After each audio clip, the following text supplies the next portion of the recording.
Hey gang, back on Reverie, taking care of another small project. This time I'm going to see if I can fix the outhaul on Reverie. It's been one of those projects I've been nagging at doing for a while, so I'm going to take a crack at it today and see if we can make it work. Alright, so this is the outhaul on Reverie. The line is the original, is pretty old, and it goes in through the side of the mast. Now, somewhere inside of the mast there should be a couple of pulleys that make the system work. Now, this is an old wire and rope system. So right now I'm using the strap here to hold it in place, but you can see that this was probably where I had the original strap, and over time with the sailing and the wind it's just kind of start sliding. So what I'm gonna do is I'm gonna see if I can pull this out through the back side of the boom here and see if I can feed a new line without having to take the whole boom apart. So I'm gonna stick a scope back in there and check things out, see what we got. All right gang, well this has been a little bit messier than what I expected. I had to end up taking the cap out of the boom because it was full of bird nesting stuff, and I had to wash it off so I can clear the path so I can get the lines run through, and that was no fun. So let me show you what I had to do here. So to remove the end cap,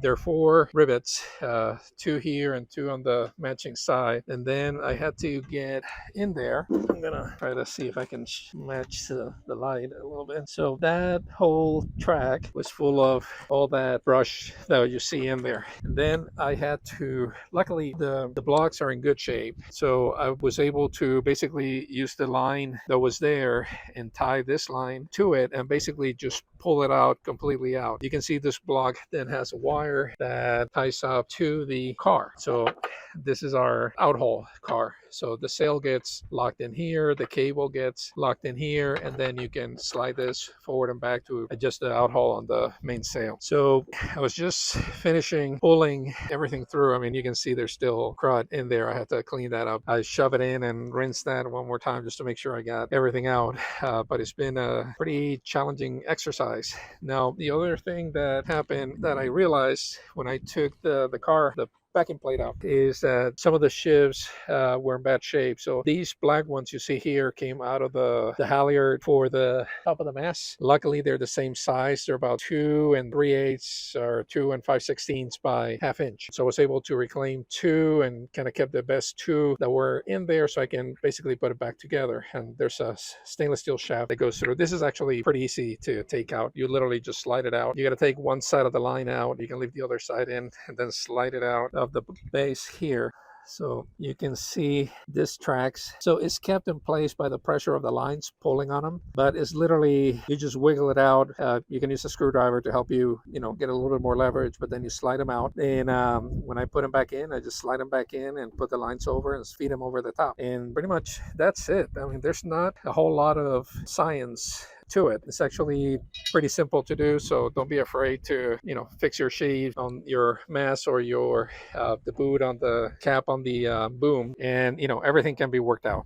There's nothing that's that complicated on sailboat. It just takes a little bit of patience and a little bit of time. So I'm gonna finish cleaning this up and put it back together, put the cap back on. I should have my outhaul fully functional. Oh, one thing, this is a 3-to-1, so this boom is about, I think it's 14 feet long, so you need 3 times that just to make sure you have enough line on your outhaul, because it's going to go up and in and out to another block that's way down there, and then to the point where it comes out of the boom where you actually tighten it up. So let me finish putting this back together and I'll show it to you one more time. So the trick when you're using one line to pull another is you use rub line, which is the stuff you use to fix your sail. It's a wax nylon thread, really strong. You use a needle and you basically pass the string through the line here, and you basically tie it up so they're butting each other. So basically this is the string I just pulled out. I had the camera off, so I'm kind of doing this again. But basically I had this string tying these 2 pieces like this together, and then I put a piece of tape around it to create a solid surface like this, but on the joint, so it'll bend. It'll be flexible enough to bend, but the string is strong enough that it won't break, so you won't lose your line inside of the boom or inside of the mast, whatever you're doing you're running. So nice little trick to get things done. Okay, I finally got all the lines sorted out. I had to play with the outhaul to make sure that the lines were straight all the way through the mast, but I got everything now in its proper place. So what I'm gonna do next is tapping the end cap back on. I'm gonna rivet the end cap back in place, and then I'll put the shifts in place and tension all the lines, retie my reefs, and tie the out hole. Now I don't have the proper pin to use here, so I'm going to use this bolts. I'm going to cover them in lithium grease to minimize any dissimilar metal contact, and I'll get the correct through pins for here. But for now, this is going to do the job, so it's only going to be a couple of days until I get all the proper parts to finish it off. So let me get riveting this in place, and I'll show you how I put the shifts back in here. So I rivet the cap back on, and I'm sliding the shifts. You can see that the shaft holds everything in place, and then you have the little piece of metal that separate each one on the cap of the boom. So with that, I got them in place. So what I'm going to do is push them in. I have to release the camera so I can manipulate the lines underneath to get everything lined up. So let me show you when it's done. So I got them all lined up. I had my top end lift kind of on the wrong place, so I straightened that out. But basically, that's just slip into place. No pressure required, no hammering, none of that. And it's easy to take out. Basically, you just get your fingers underneath or get a screwdriver here to get a little leverage, and you just gently wiggle it and slide them back, and they'll come off. So what I'm going to finish doing now is refitting my lines. So basically, feed my reef line, and I put a little bit of lithium grease on the stainless steel shaft, and it just keeps things rolling nice and smooth. So that's one. Here's my second reef. That. Got my top and lift, and I'm going to secure the out hole, but I need both hands. So let me finish this up, and I'll get the boom back in place, and we'll review everything. We got everything put back together. We have the out hole fixed, and took a little bit more work than expected, but that's usually how it goes with boats. It's now completed, and I got my reef lines hooked up again. So the reef lines are tied back up, sail is tied back up. We now have a functioning out hole. Top and lift is hooked up, so we can secure everything, cover, and then I gotta clean up the mess that we made cleaning up the boom so we can get everything fixed. Well, after about a week and a half, we finally got the remaining parts to finish our outhole repair project. And what we had to do is go to Reverie. Reverie is a company that basically purchased all of the parts and pieces that when Pearson went out of business, they basically got the whole inventory of everything they had in the warehouse. So you can still go there and find the original parts for your Pearson boat. Now, if you recall, I had to change the shifts that go on the boom cap.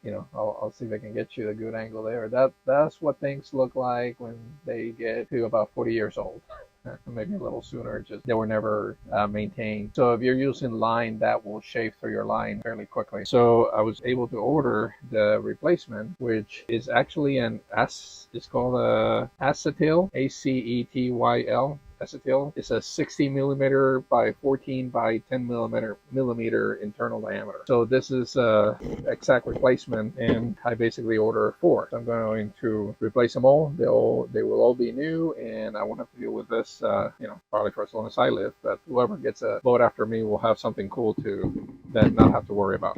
The other piece, and also I found this going through the Reverie website, was the proper pins for my car. So my outhole car has 2 holes. They're just slightly different sizes, so I was able to order the exact replacement pin that the car called for. Now these I had to order from a place called Master Car, and they're a company that basically make any kind of specialty fitting like this. I also ordered the pins for it, but you have to be very precise. You have to know exactly what you're looking for, and they have a huge catalog, so you have to go through and figure out that you're getting actually the exact part and the exact length that you need, so everything fits perfectly.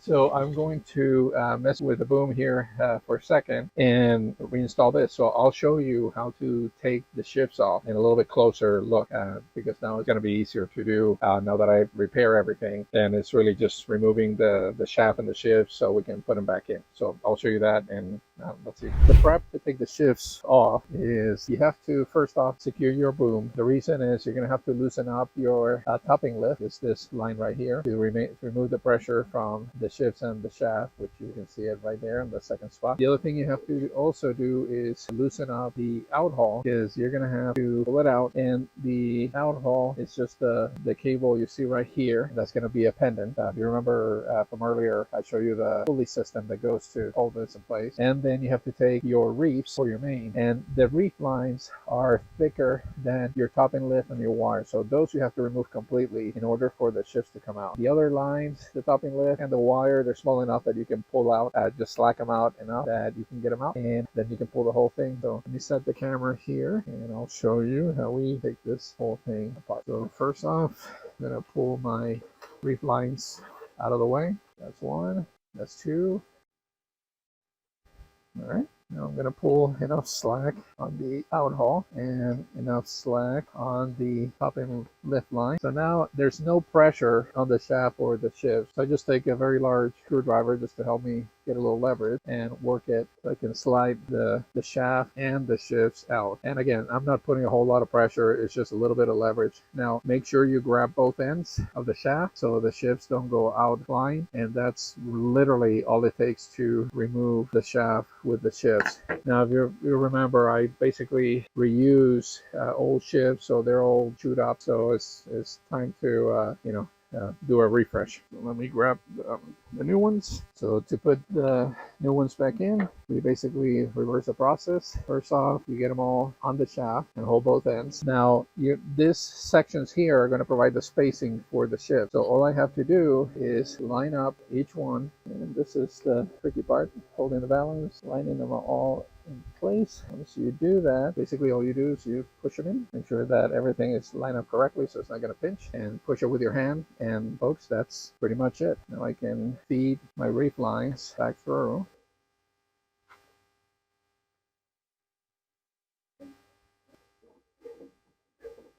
And that's it. I mean, the pressure from each one of these lines is what's going to hold the shifts and the shaft in place. And folks, that's literally it. I mean, that shaft I had lubricated before with a little lithium grease just to make sure that, it operates smoothly. And now I have new shifts on my boom. I don't have to worry about any problems with this in the future. So I'm going to finish tidying everything up and refastening my reef lines, and this portion of the project is complete. Next thing is replacing the pins on the outhaul car, and I'll show you how we do that. Okay.